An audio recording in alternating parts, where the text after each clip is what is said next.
The buildings and trees passed in a peaceful blur as I looked out the car window. School was out for the day. My second grade class felt like a second long. I wonder if time only passes like that when you're in second grade. I looked over to Zoe and Marcus, my twin sister and my best friend. We were heading to Zoe and my house. Marcus's mom was driving us today because my mom was busy. Hey guys, look. If you look out the window and see everything moving really fast, it looks like we're moving at light speed like the Millennium Falcon. As their heads looked across my body, a grin zipped across their face. Ha, cool. Hey, the other cars are like TIE fighters and our car's the Falcon. We need to fight them off. Marcus said, his words flew into action like a spaceship. I'm Leia. I got the guns on this side. Zoe jumped in. Oh, I want to be Luke Skywalker, I said. I'll be Mace Windu. I looked at Marcus, a little annoyed, and said, No, Mace Windu never flew in the Millennium Falcon. You can't be him. What? I want to be Mace Windu. He's my favorite. Before we could continue the argument, we arrived at the house, and we all hopped out of the car. We ran up to the door, but it was locked. My mom was still out getting groceries, so we had to wait for her to get back. My house was a tall Victorian house with a big limestone porch closed off by limestone borders, and was half covered by the entranceway, which was a large wooden overhang supported by two columns, which made it look really Greek. The front door was two-layered. The main door was a thick green wooden door, and the outer door was a shutter door with wood frames and glass tiles. As we waited on the porch, Marcus and I pulled out our imaginary lightsabers and dueled to the death. We jumped off the porch and ran around outside and on the grass, and then Marcus's mom called us up to the porch. She said we were getting too close to the street. Hey, let's race, Marcus said after his mom's comment. Ha, yeah, I'll beat you this time, I grinned, accepting his challenge.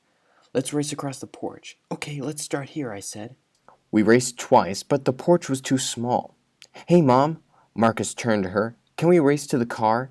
The car, a 2000 white Camry, was parked directly across from the entranceway of the house, a perfect line. No. Please, he begged.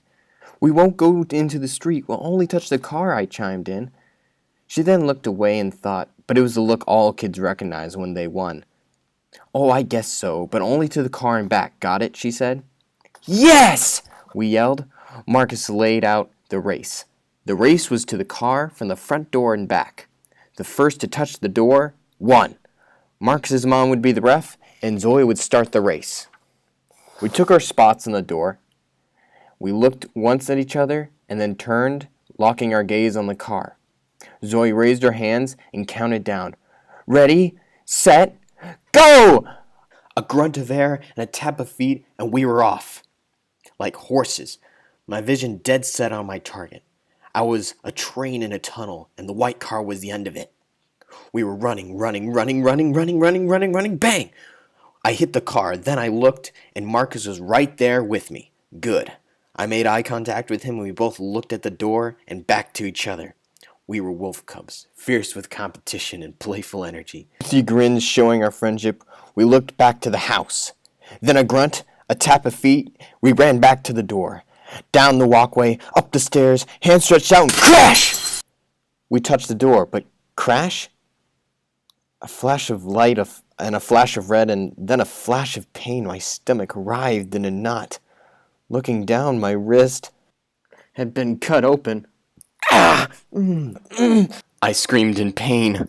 Blood soaked my arm. The skin looked pale next to it. I grabbed my arm and pulled it out of the door. 3 shards of glass stuck out of my wrist. My eyes searched, groping for help, but all I saw was the whites of Zoe and Marcus's eyes, as they looked mortified at me. Then a warm, firm hand held me still and quickly pulled out the glass. 1, 2, 3 pieces all over and out with. It was Marcus's mom, and then she continued and pulled out some hand tissues as quick first aid, and then rushed us all to the car. Her body and her breathing were super focused, and her demeanor was strong and collected. As I cried in the car, I was amazed by her. She drove us to her house and there continued with inhuman-like speed and precision to fix me up. Within minutes, my cut was clean and beautifully wrapped in linen. I guess that's the power moms have. Afterwards, it seemed to end so fast. The car ride was a big blur, and all I remember seeing was the color red on the canvas of my wrist. But now it was all over and done with, and I was so relaxed and happy. Later, I found out that my cut was deep and only centimeters away from my main artery. Years later, I learned that if the artery had been cut instead of just some minor vessels, my life could have been on the line. I lived centimeters from death. Uh, Now, when I think about it, I always take a deep breath. A sobering, deep breath.